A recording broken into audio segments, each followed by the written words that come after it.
Topik kita pada pagi hari ini adalah Kristus itu harus tinggal di sorga sampai waktu pemulihan segala sesuatu. Ya, Kisah Rasul 3 ayat 21. Nah, ini apa maksudnya ya? Kristus itu harus tinggal di sorga sampai waktu pemulihan segala sesuatu. Ya, apa maksudnya ini? Ini perlu kita renungkan dan kita dalami kira-kira apa ya. Nah, pertanyaan saudaraku, pertanyaan. Satu adalah, mengapa Kisah 3 ayat 21 perlu kita bahas? Nih, mengapa? Tentu ya bisa salah pengertian kalau nggak membahasnya dengan asal comot, kita bisa salah pengertian. Nah, bagaimana menjelaskan Kisah 3 ayat 21 sehingga tidak salah pengertian dalam penafsirannya? Nah, tadi apa maksudnya? Ya, Tuhan harus tinggal, Kristus harus tinggal di sorga. Ya. Nah, ayatnya adalah Kisah 3 ayat 21. Kristus harus tinggal di sorga sampai waktu pemulihan segala sesuatu. Seperti yang difirmankan Tuhan dengan perantaraan nabi-nabinya yang kudus di zaman dahulu. Ya. Nah, untuk itu saya mengajak kita hati-hati waktu membaca ayat ini dan memahami ayat ini. Jangan sampai keluar dari konteks. Ingat ya, kita sudah diajarkan di Amsal 25 ayat 2 bahwa kemuliaan Allah ialah merahasiakan sesuatu. Kemuliaan raja-raja menyelidiki sesuatu. Nah, dalam hal kita menyelidiki, jangan sampai kita salah keluar dari konteksnya. Ini penting sekali. Ya, ini penting sekali.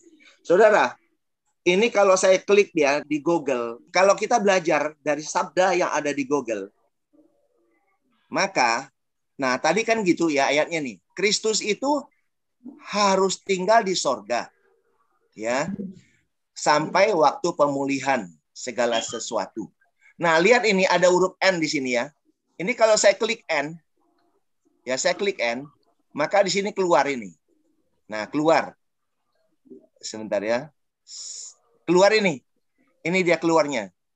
Dan maka keluarlah Kisah 1 ayat 11. Ya, Kisah 1 ayat 11 keluar.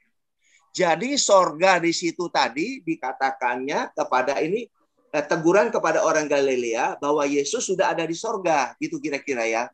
Ini dari sabda ya. Ini bukan saya, ini sabda. Ini sabda yang bikin ya, ini sabda. Ini makanya kita perlu hati-hati di dalam belajar. Walaupun itu sudah disiapkan sedemikian rupa. Nah, ini saya klik lagi ya. Ini nih. Nah, ini kebacaan yang hijau ya. Nah, ini yang hijau ini adalah penjelasan. Penjelasan dari Kristus itu harus tinggal di sorga. Nah, di sorga menurut Alkitab Sabda, ini mengacu kepada Yesus naik ke sorga. Jadi dia harus tinggal di sana, ini berarti ini bercerita setelah salib. Ya, ini bercerita setelah salib kalau kita melihat ayat-ayat ini. Ya. Nah, ini. Makanya saya mau katakan kita kalau belajar pakai aplikasi, pakai software apapun itu perlu hati-hati di dalam meneliti. Sekarang mari kita kembali kepada penjelasan kita. Ya, ini sudah paling tidak teman-teman sudah tahu ya. Kalau ini kita lanjutkan terus belajar dengan fokus ini ya, fokus yang ini tadi, maka kita akhirnya dibawa kepada pemahaman yang berbeda. Jadi ini saya katakan tadi hati-hati.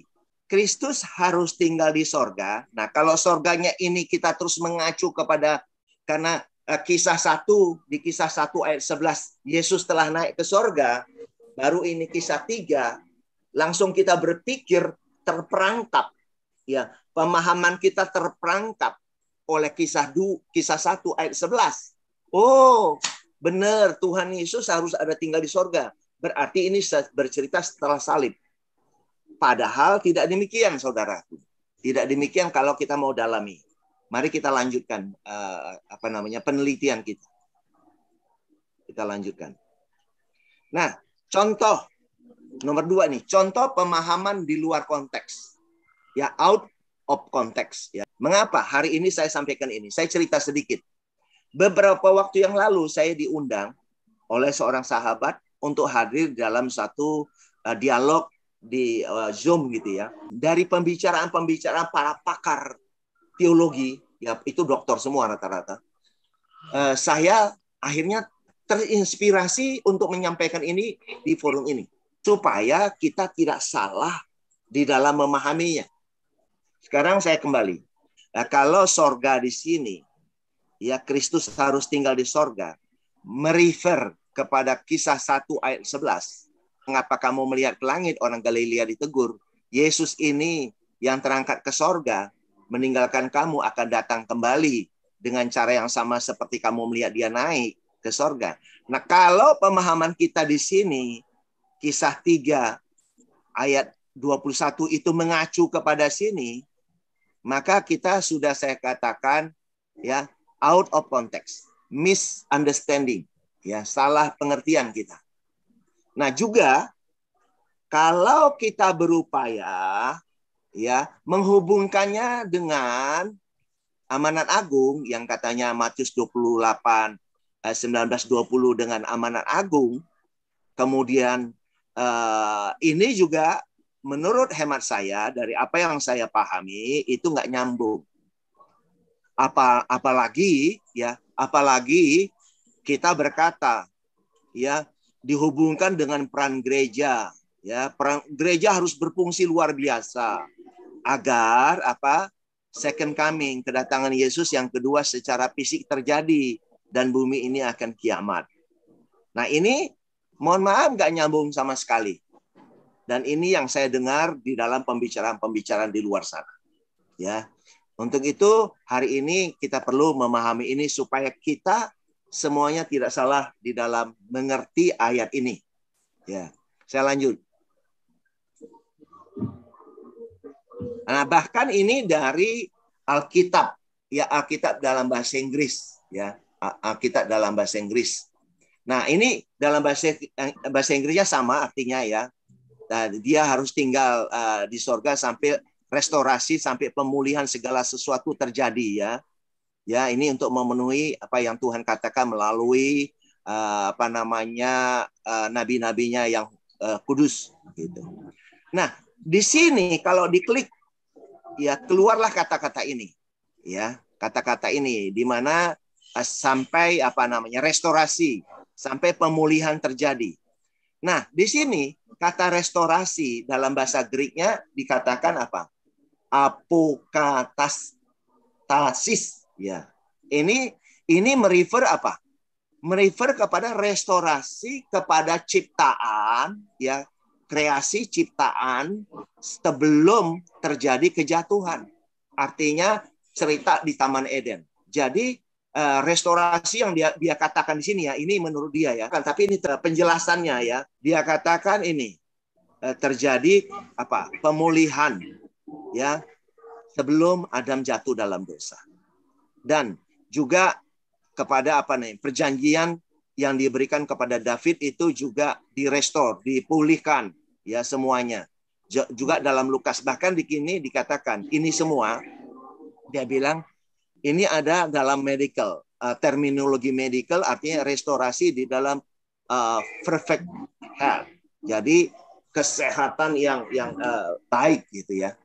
Nah, kemudian juga ada menghubungkan dengan langit baru, bumi baru. Nah, ini semua bagus. Ini bagus, teman-teman. Ini bagus. Asal tidak diartikan seperti ini, saudaraku.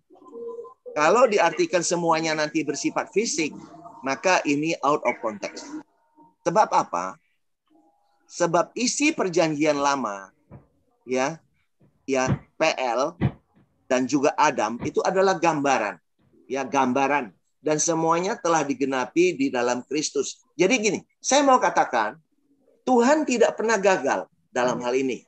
Jangan katakan waktu Adam jatuh dalam dosa, terus Tuhan gagal. Tidak. Tuhan tidak pernah gagal, ya.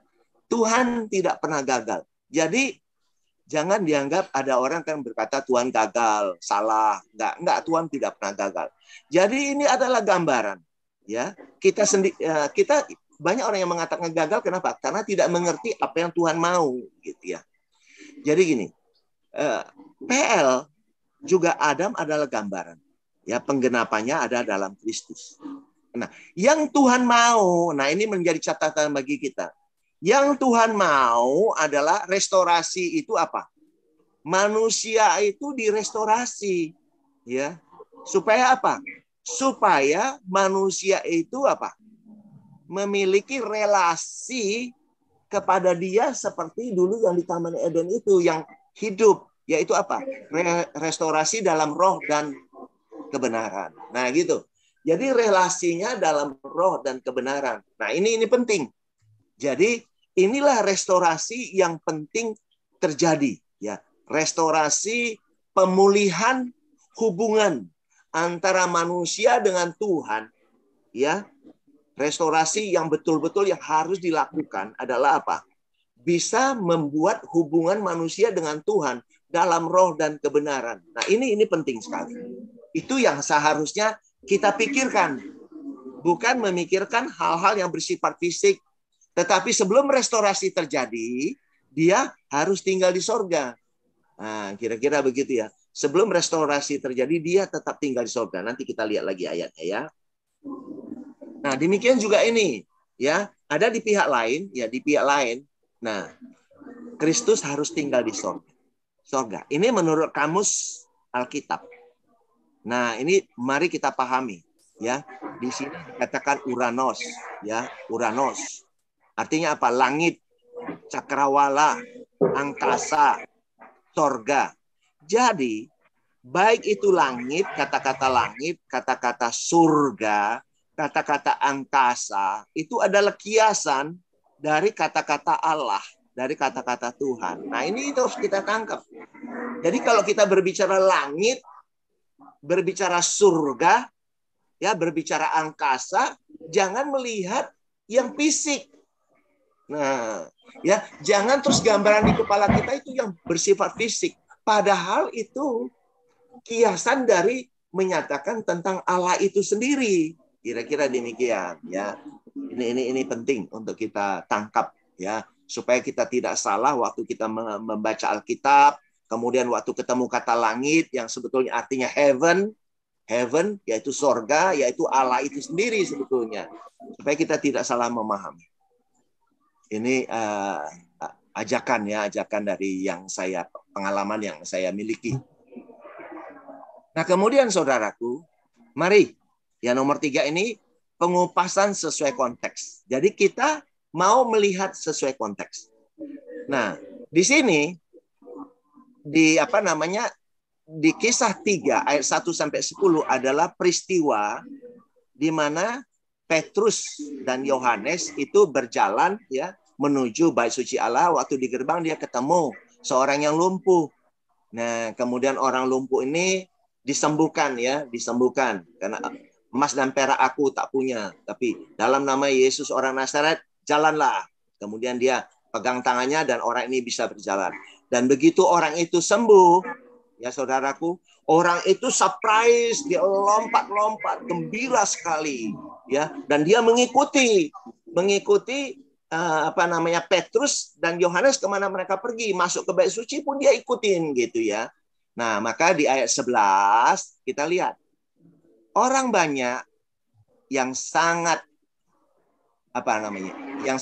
keheranan itu datang mengurumuni mereka. Mengurumuni siapa? Mengurumuni para rasul, ya, di serambi di bait Allah yang disebut serambi Salomo. Di mana karena apa? Karena di situ ada orang yang baru disembuhkan oleh Petrus, ya, yang mereka kenal orang itu, yang sering duduk di sana menjadi pengemis meminta-minta, ya, yang lumpuh, keadaan lumpuh. Kemudian di ayat 12, ya, Petrus berkata, "Hai orang Israel, mengapa kamu heran tentang kejadian itu? Dan mengapa kamu menatap kami seolah-olah kami membuat orang ini berjalan karena kuasa atau kesalahan kami sendiri. Nah, mengapa kata-kata ini dikatakan seperti ini? Ya, dikatakan karena kuasa atau kesalahan kami. Karena dulu itu, ya, pada zaman itu, ya, zaman transisi dari Taurat kepada kasih karunia, orang masih benar-benar mengandalkan kekuatannya, kesalehannya, kuasanya, bahwa dirinya hebat, kira-kira begitu. Jadi makanya keluarlah lontaran kata-kata seperti ini. Ya, apakah kalian pikir ini karena kuasa kami, karena kesalahan kami? Nah, dia mau ceritakan bukan begitu sebetulnya, gitu ya. Karena ini daya tarik bagi orang Yahudi sendiri. Karena orang Yahudi yang berpikir segala sesuatu harus dilakukan dengan physical ya, ritual-ritual fisik gitu ya. Nah, maka ada perkataan ini hanya untuk apa ya? Satu tekanan kepada mereka, kira-kira begitu ya. Satu emphasize kepada mereka bahwa ini penting kata-kata ini. Maka ayat 13 dia mulai menceritakan yang kebenarannya, masuk dalam kebenaran. Nah, Allah Abraham, Ishak dan Yakub, Allah nenek moyang kita telah memuliakan hambanya, yaitu Yesus, yang kamu serahkan dan tolak di depan Pilatus. Walaupun Pilatus berpendapat bahwa ia harus dilepaskan. Nah, ini Petrus mengingatkan kembali kepada peristiwa masa lalu. Peristiwa masa sebelum salib. Ya, ini diingatkan kembali tentang siapa itu Yesus, gitu ya. Jadi ini peristiwa mengingatkan. Ini khotbahnya dia, ya, khotbah Petrus di Serambi Salomo mengingatkan kembali kepada orang Yahudi pada saat itu siapa itu Yesus. Nah, ayat 14. Tetapi kamu telah menolak yang kudus dan benar, serta menghendaki seorang pembunuh sebagai hadiahmu. Nah, jadi digantikan dengan seorang pembunuh yang pada waktu itu yang diminta dilepaskan Yesus untuk disalibkan. Ya, peristiwanya seperti itu. Maka ayat 15 katakan apa? Demikianlah ia. Ya. Ia, yaitu Kristus, Yesus Kristus, pemimpin kepada hidup. Telah kamu bunuh, tetapi Allah telah membangkitkan dia dari antara orang mati, dan tentang hal itu kamilah saksinya. Kenapa dikatakan seperti ini? Karena pada waktu itu orang Yahudi tidak percaya bahwa Yesus sudah bangkit, tapi mereka percaya Yesus dicuri, gitu, mayatnya dicuri, kira-kira begitu ya. Jadi mereka nggak percaya. Makanya para rasul di sini menjadi kesaksian, menjadi saksi, menceritakan apa adanya bahwa Yesus yang sudah dibunuh itu telah bangkit dari antara orang mati. Nah, ini cerita ulang ya, cerita ulang. Di-remind lagi, diingatkan kembali kepada orang Yahudi pada saat itu. Nah, kelanjutannya ayat 16. Dan karena kepercayaan dalam nama Yesus, ya, maka nama itu telah menguatkan orang yang kamu lihat dan kamu kenal ini. Dan kepercayaan itu telah memberi kesembuhan kepada orang ini di depan kamu semua. Jadi orang yang lumpuh tadi itu karena kepercayaannya kepada nama Yesus, ya. Nah, itulah yang membuat dia sembuh. Kira-kira ini ditegaskan oleh Petrus kepada para orang Yahudi yang ada di sekitarnya pada waktu itu. Maka ayat 17 dikatakan, hai saudara-saudara, aku tahu bahwa kamu telah berbuat demikian karena ketidaktahuan, sama seperti semua pemimpinmu. Nah, ini ditegaskan kembali juga oleh Petrus bahwa sebenarnya waktu kalian bilang salibkan dia, sebenarnya kalian itu tidak tahu, tidak mengerti. Makanya Yesus juga waktu di kayu salib, dia berkata apa?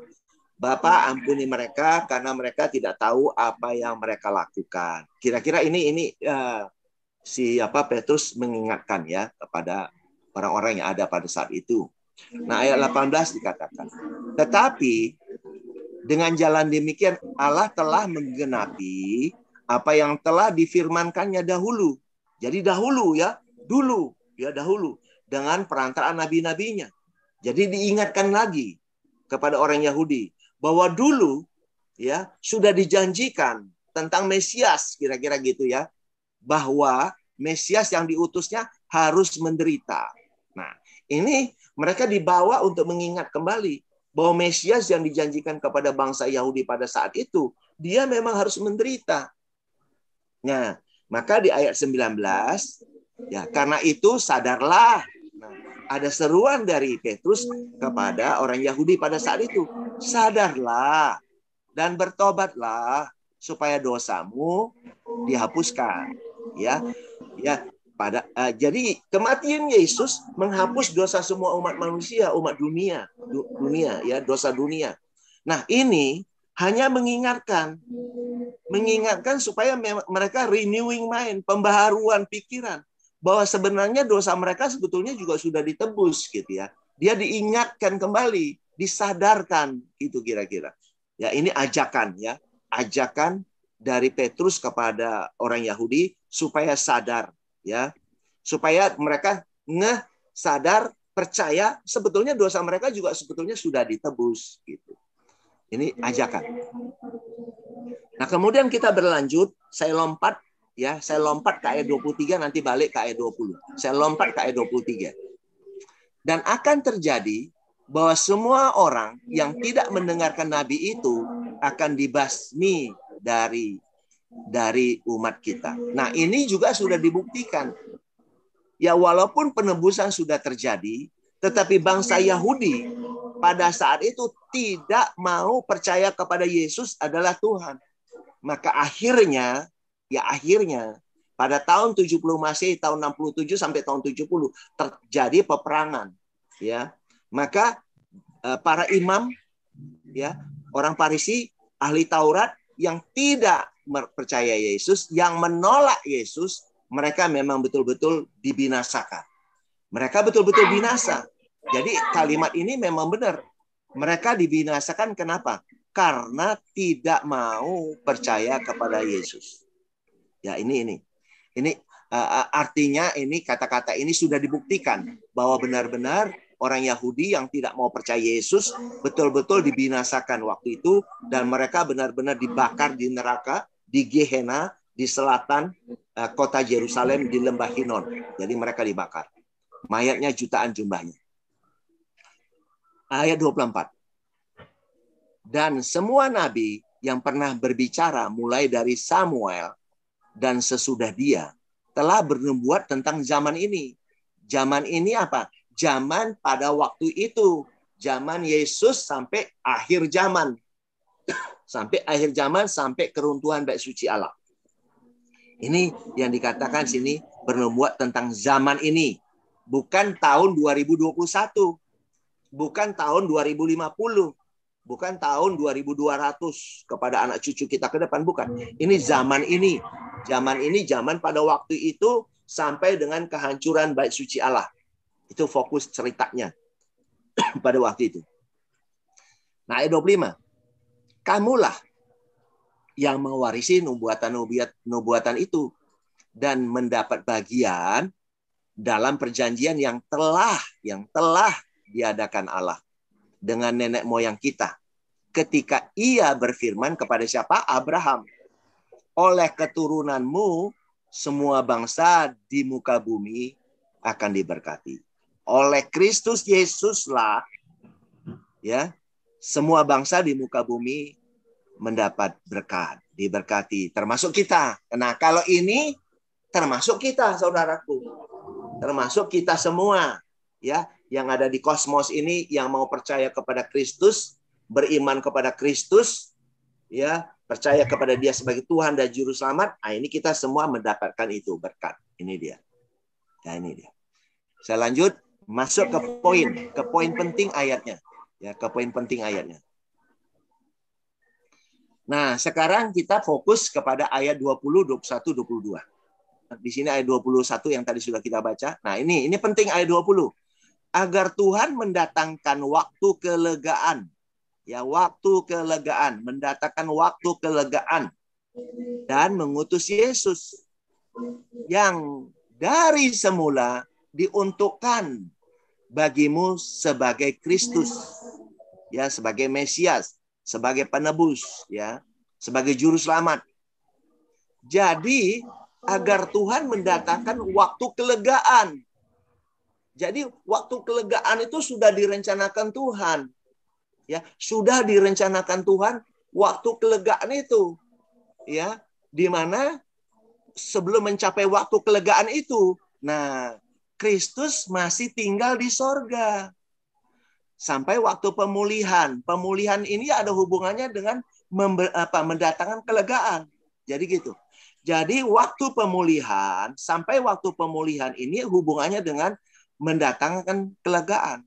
Jadi sebelum kelegaan itu datang, maka apa? Kristus harus tinggal di sorga.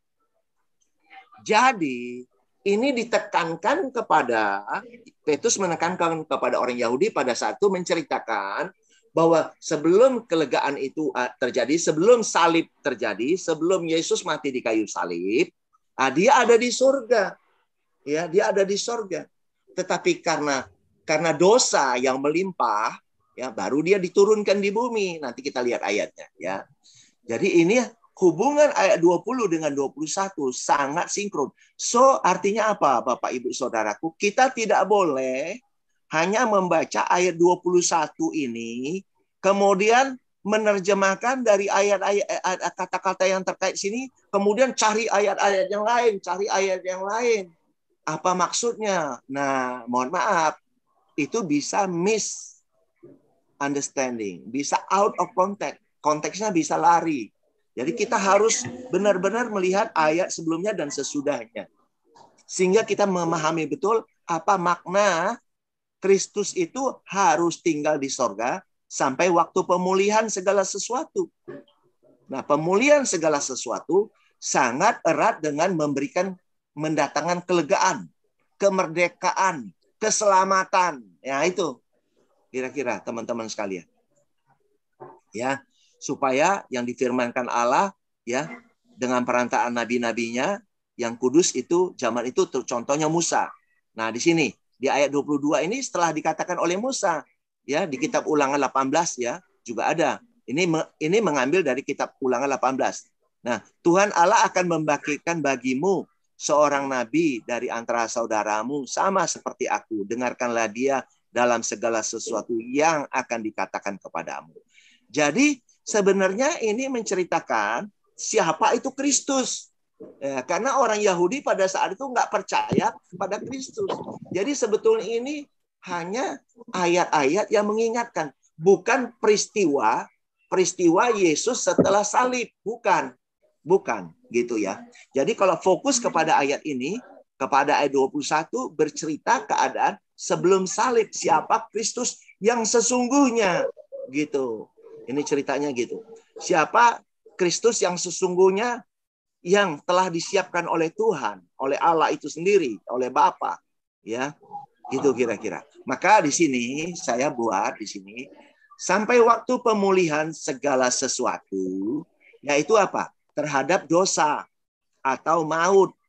Karena upah dosa ialah maut, sehingga mendatangkan kelegaan. Maka Kristus yang tinggal di sorga harus diutus ke bumi. Nah ini, ya, ini sesuai dengan ayat 20. Nah, agar mendatangkan waktu kelegaan apa? Dan mengutus Yesus yang dari semula diuntukkan bagimu sebagai Kristus. Ya. Jadi memang dia diuntukkan. Maka tidak heran juga diulang di ayat-ayat berikutnya. Roma 6 ayat 23. Sebab upah dosa ialah maut. Ya, tetapi kasih karunia Allah ialah hidup yang kekal. Ya, dalam Kristus Yesus Tuhan kita. Nah, ini juga ada di kitab Yohanes 3 ayat 16 18 ya. Ya, kasih karunia. Kristus itu diturunkan karena begitu besarnya kasih karunia Allah. Jadi inilah yang mau diselesaikan, ya, dosa dan maut ini. Nah, kalau ini diselesaikan maka akan terjadi kelegaan. Sahabat-sahabat sekalian, 1 Petrus 1 ayat 20 jelas banget, ya. Jelas banget punya relasi kisah 3 ayat 21 sama ini. Dia katakan apa nih? Ia telah dipilih sebelum dunia dijadikan. Jadi Kristus telah dipilih sebelum dunia dijadikan. Tetapi karena kamu yang hidupmu penuh dosa, ya, penuh dosa dan akan mengalami maut, kematian, ya. Karena Tuhan sayang kepada mereka, akan memberikan kasih karunia, baru ya Kristus menyatakan dirinya pada zaman akhir. Jadi pada waktu Yesus turun ke bumi, itu adalah zaman akhir. Ya. Nah, ini juga dijelaskan juga di Ibrani 1 ayat 1 dan 2. Sebelumnya zaman dulu-dulu bahwa Allah berbicara lewat nabi-nabi, ya. Kemudian baru pada zaman akhir, ya, dia berbicara langsung lewat anaknya, yaitu lewat Kristus. Nah, itu di zaman akhir. Ya, itu terjadi di zaman akhir. Nah, ini juga di 1 Korintus 15 ayat 26 ditegaskan, ya. Karena apa? Musuh yang terakhir yang dibinasakan ialah maut. Nah, maut inilah yang harus dibinasakan. Ya, maka dia harus turun. Dia sebelum maut dibinasakan, dia tinggal di sorga. Tetapi karena dia punya tugas untuk menyelesaikan maut, untuk supaya umat manusia mendapatkan kelegaan, ya, maka dia turun. Kenapa? Musuh yang utama, ya, yang terakhir, yang harus dibinasakan ialah maut. Maut harus dikalahkan. Saya lanjutkan. Nah, kemudian di sini sama, yang kirinya sama, kita berbicara yang sebelah kanan. Pemulihan untuk mendatangkan kelegaan. 1 Korintus 15 ayat 56. Sengat maut ialah dosa. Dan kuasa dosa apa? Hukum Taurat. Saudaraku, hukum Taurat. Jadi Galatia 3 ayat 13. Ditebus dari apa? Kutuk hukum Taurat. Jadi kutuk hukum Taurat inilah yang mengakibatkan dosa dan maut. Nah, inilah yang ditebus oleh Yesus. Artinya Yesus telah menggenapkan, ya, hukum Taurat dalam kematiannya di kayu salib, ya, untuk membuat kelegaan, untuk mendatangkan kelegaan. Dia turun, ya, sebelumnya dia di dalam sorga, di atas, dia turun hanya untuk melakukan penebusan, ya. Kemudian juga dengan penebusan itu hukum Taurat sudah digenapi, maka hukum Taurat sudah tidak diberlakukan lagi, ya. Hukum Taurat tidak diberlakukan lagi, sehingga yang diberlakukan apa? Kasih karunia Allah. Hidup di dalam kasih karunia Allah. Inilah nanti yang kita sebut akhirnya apa? Hidup di dalam apa? Langit baru, bumi baru. Langit baru, bumi baru bercerita apa? Perjanjian yang baru. Langit, ingat lagi Bapak Ibu Saudaraku, kalau berbicara langit baru dan bumi baru, bicara langit itu heaven. Heaven itu berbicara Tuhan yang saya katakan tadi. Karena langit, heaven atau sorga itu adalah bahasa kiasan dari Tuhan. Maka langit baru, bumi baru adalah perjanjian yang baru antara Tuhan dengan umatnya. Ya, bumi itu bercerita umatnya. Jadi perjanjian yang baru antara Tuhan dengan umatnya apa? Hidup di dalam tubuhnya, di dalam tubuh Kristus. Ya, di mana apa? Relasinya terjadi dalam roh dan kebenaran. Nah, inilah yang mau dipulihkan. Maka Yesus yang tadinya ada di sorga, dia harus turun ke bumi untuk memulihkan segala sesuatu, yaitu memulihkan seperti awal. Apa itu? Di mana terjadi relasi antara dirinya, ya, dengan umatnya, di mana relasinya terjadi di dalam tubuh Kristus. Relasinya dalam roh dan kebenaran. Inilah yang dipulihkan. Segala sesuatu yang dipulihkan yaitu. Inilah yang kita sebut kita sudah hidup di langit baru, bumi baru, di Yerusalem baru. Jadi kita sudah di sana. Ya, sudah di sana. Sebab perjanjian yang pertama dan langit yang pertama adalah yaitu langit yang pertama dan bumi yang pertama. Ya, heaven yang pertama, bumi earth yang pertama itu adalah apa? Perjanjian yang pertama antara Tuhan dengan umat manusia, di mana relasinya terjadi di bait suci Allah, ya, yang diatur relasinya dalam hukum Taurat, oleh hukum Taurat, dan ini yang sudah diselesaikan supaya apa? Segala sesuatunya diselesaikan, ini diselesaikan supaya umat manusia mendapatkan kelegaan di dalam Kristus. Nah, kelegaan terjadi di dalam Kristus, di dalam tubuh Kristus itu. Di mana itulah langit baru, bumi baru, ya. Disitulah orang percaya itulah, ya, disebut Yerusalem baru itu. Jadi langit baru, bumi baru itulah, ya, supaya kita mencapai, maka dipulihkanlah segala sesuatu dari maut, dari dosa tadi, dengan kasih karunia Allah, sehingga pemulihan terjadilah langit baru, bumi baru, hidup di dalam Kristus. Itu kira-kira saudaraku. Maka dikatakan di 1 Korintus 15 ayat 57, tetapi syukur kepada Allah yang telah memberikan kepada kita apa? Kemenangan. Maka kita disebut lebih dari pemenang. Karena kita nggak berbuat apa-apa. Kita hanya apa? Buka hati. Renewing mind. Terima dia sebagai Tuhan dan Juru Selamat. Maka kita menikmati hidup dalam kasih karunia. Kita diselamatkan dan kita merdeka. Gitu. Maka inilah, ya, kita telah diberi kemenangan oleh siapa? Oleh Yesus Kristus. Tuhan kita yang tadinya ada di sorga, dia harus turun ke bumi. Kira-kira begitu. Maka tidak heran di Ibrani 10 ayat 10 katakan, dan karena kehendaknya, inilah kita telah dikuduskan. Jadi saudara dan saya, kita telah dikuduskan satu kali untuk selama-lamanya oleh apa? Persembahan tubuh Kristus Yesus. Jadi kita ini telah dikuduskan satu kali untuk selama-lamanya. Ya, kalau kita mengerti ayat ini dan kita hidup di dalam langit baru, bumi baru, hidup di dalam Kristus itu, di dalam tubuh Kristus itu, maka apa? Benar-benarlah kita betul-betul tahu bahwa kita sudah kudus. Tapi kalau kita ada di luar Kristus, kita bilang, oh, aku masih berdosa. Aku masih berdosa. Aku masih berdosa. Aku orang berdosa. Kenapa? Karena kita tidak ada di dalam Kristus. Nah, pada waktu kita sadar, renewing mind, siapa kita di dalam Tuhan. Wow, kita tahu. Kita sudah kudus. Kita telah dikuduskan satu sekali selama-lamanya. Kita telah dibenarkan di dalam Kristus itu. Gitu kira-kira. Ya, ini. Nah, maka tidak heran juga 2 Korintus 5 ayat 17 katakan apa?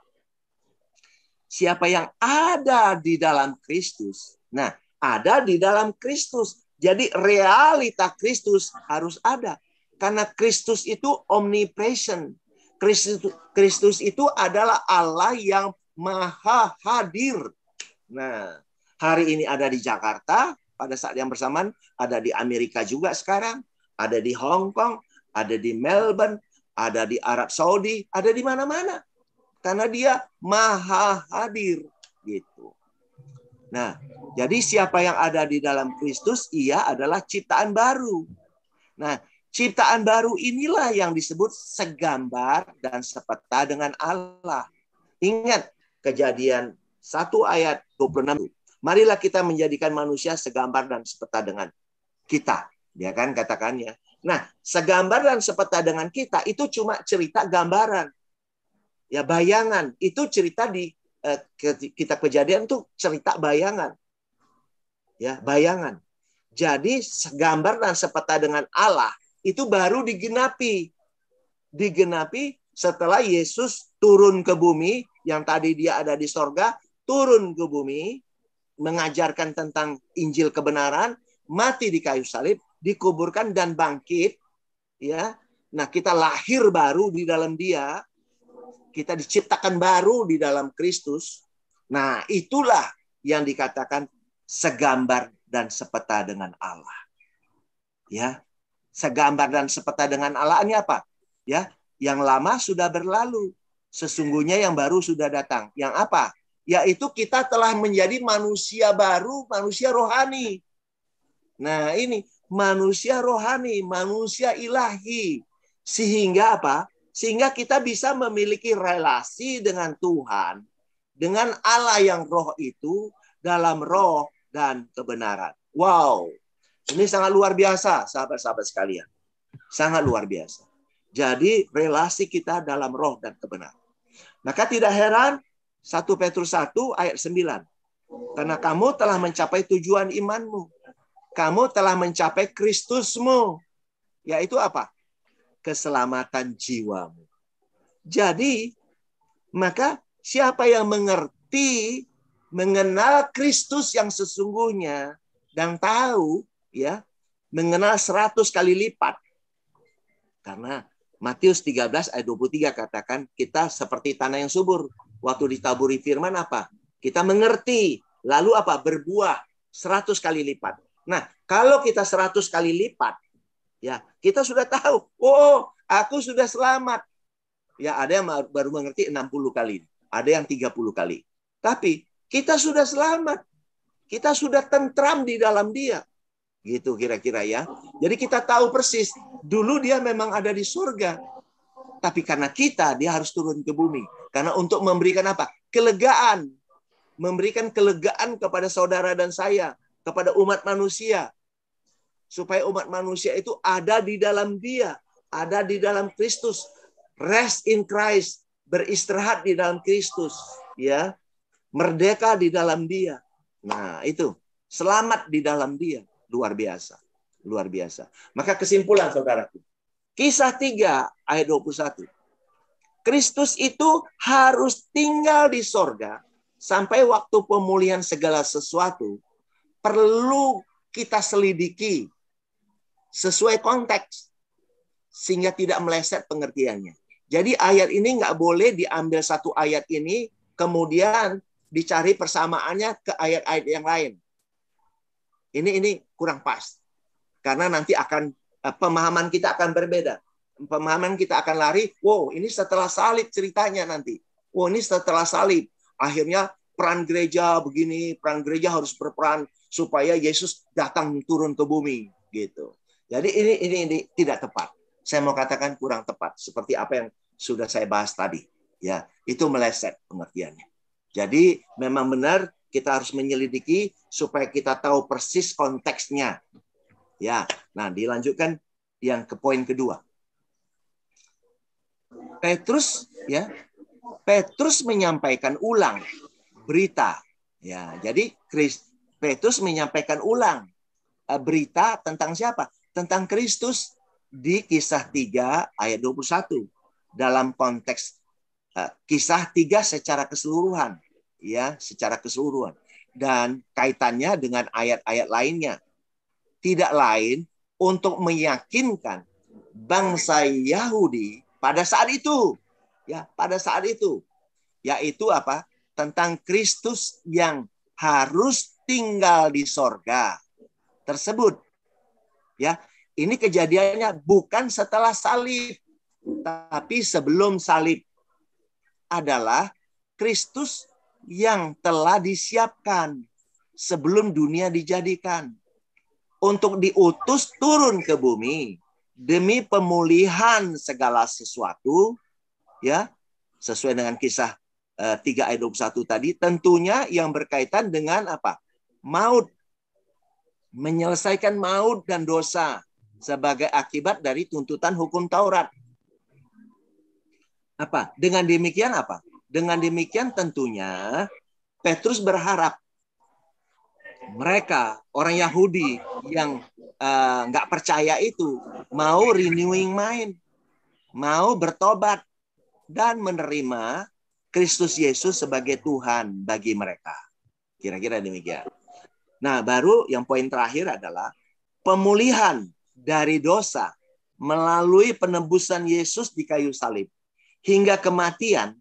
Maka kutuk hukum Taurat telah digenapi. Sudah diselesaikan. Dan dengan kebangkitan Yesus Kristus, artinya apa? Maut telah dikalahkan. Maka umat manusia pun mendapatkan kelegaan. Sesuai kisah 3 ayat 20 tadi. Mendapatkan kelegaan. Bahkan telah menjadi manusia baru. Yaitu manusia rohani, manusia ilahi, yang segambar dan sepeta dengan Allah. Segambar dan sepeta dengan Tuhan yang roh. Ya, yang roh itu. Sehingga apa? Kita bisa memiliki memiliki relasi ya dalam roh dan kebenaran. Sebab Allah itu roh. Allah tidak menuntut kita ritual-ritual yang aneh-aneh, tetapi menyembah Dia dalam roh dan kebenaran.